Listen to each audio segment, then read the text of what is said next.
Hello, thank you for joining me again. My name is Dana. Today I am going to tackle a myth.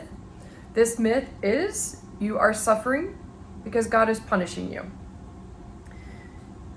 Two dangers here, two big ones to believe this lie. First of all, if God is punishing me and that's why I'm suffering, then this suffering is my fault. At first, that could seem logical. For instance, if I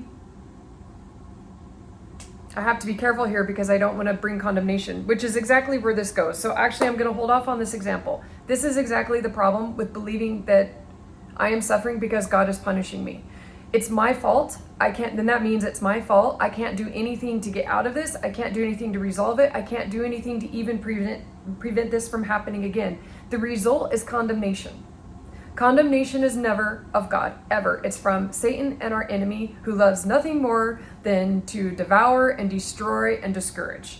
So God does not punish because I have done wrong and there's no resolution. Secondly, it leads to the false belief that if I'm merely good enough, then I won't suffer. And this leads into, again, that I can earn some kind of favor with God. I can earn some kind of special status with Him. God doesn't have favorites.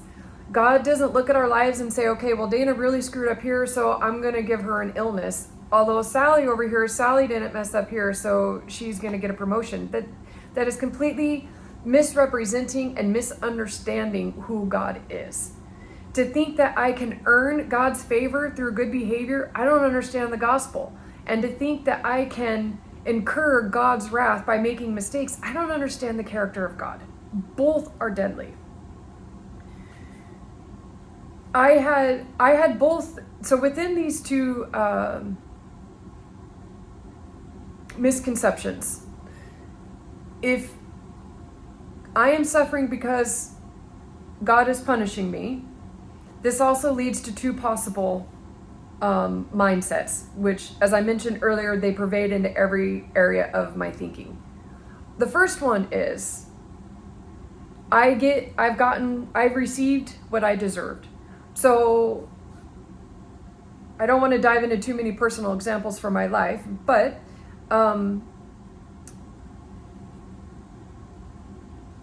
if I think that I am suffering because I screwed up, and I know I screwed up and I made the mistake, and I am getting what I deserve,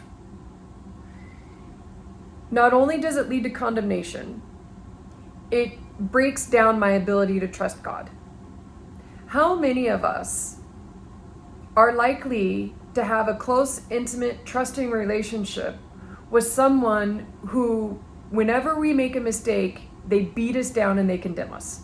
What's the likelihood that we're going to lean on them or trust them or be vulnerable to them? It's not going to happen. Secondly, which I also experienced this in my own life, is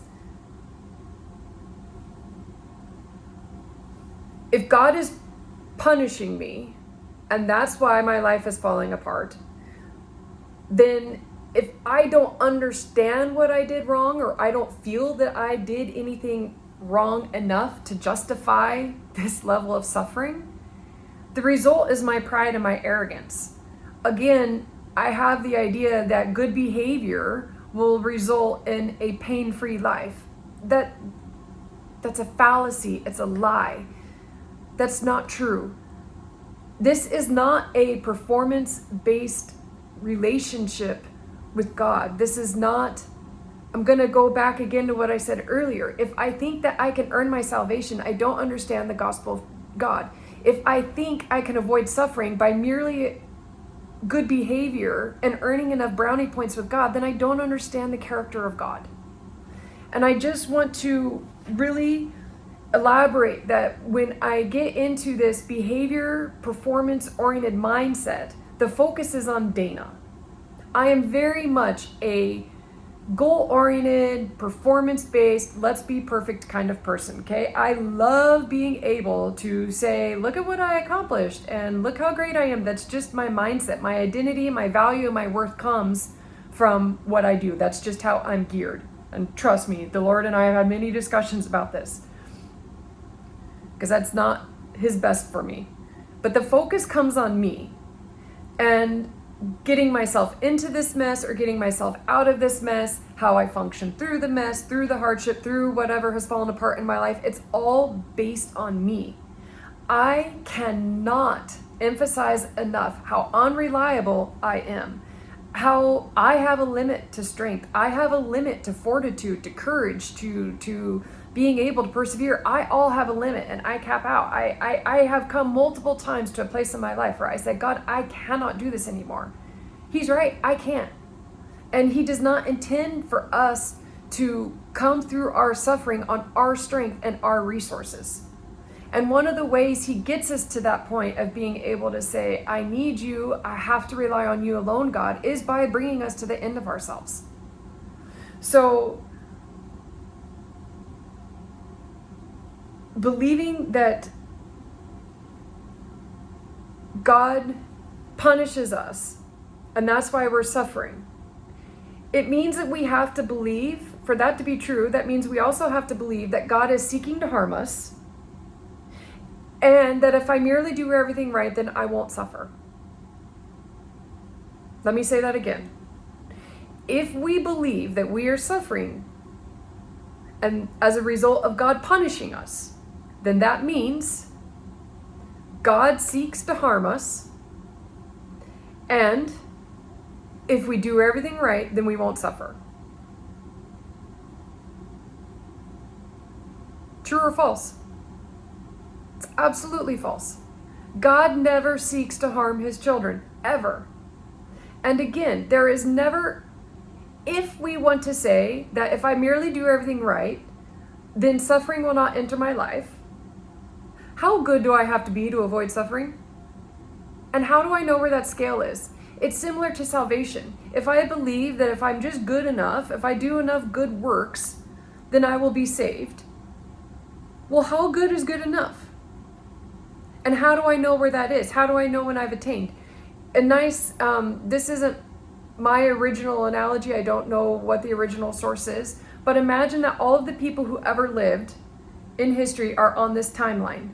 And on one side, you have the really evil people, like the Hitlers and the Stalins and all of these horrible people on one end. And on the other end, you have all of these, the Mother Teresas and the saints and what have you.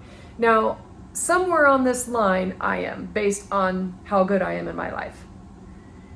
Question number one, where is the dividing point on this line of, okay, everyone from this end over, you're too evil, you're going to hell. Everyone on this end and forward, super, you made it, you're going to heaven. How do I know where that line is? How do I know how good is good enough? And it's a little bit similar in our Christian walk. So as a Christian in the beginning, I could understand that I could not earn my own salvation and I needed God's grace, his salvation.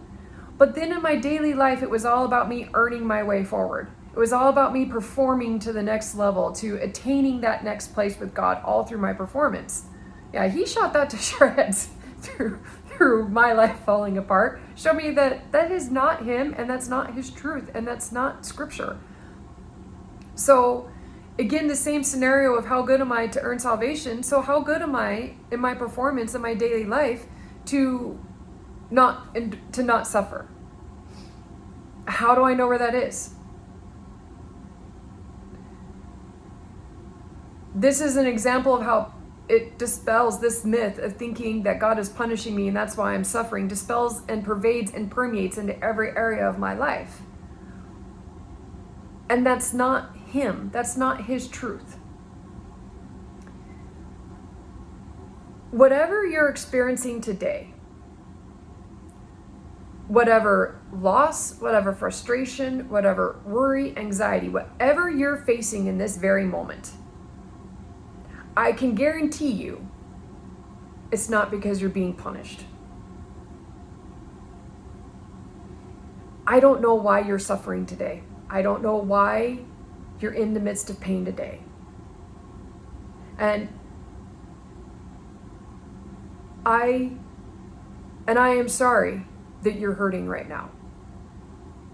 But God is not punishing you. I want you to absolve and eliminate that lie that you have done something wrong and you deserve it, or that you don't deserve it because you've been good enough. What I do want to encourage you with, bring your focus back to God.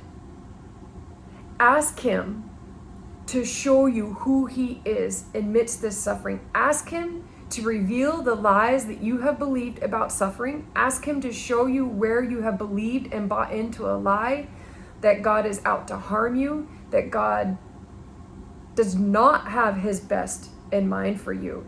Ask Him to show you these lies and then show you His truth. He wants to be present in the pain. He wants to give you His hope and His strength. That is the only way through suffering.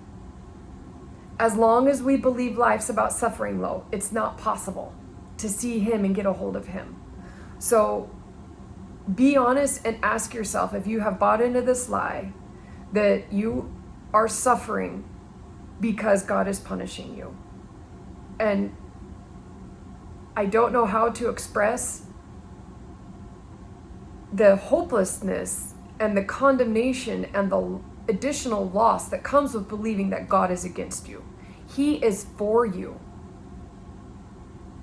He gave His life for you. And He has an amazing plan of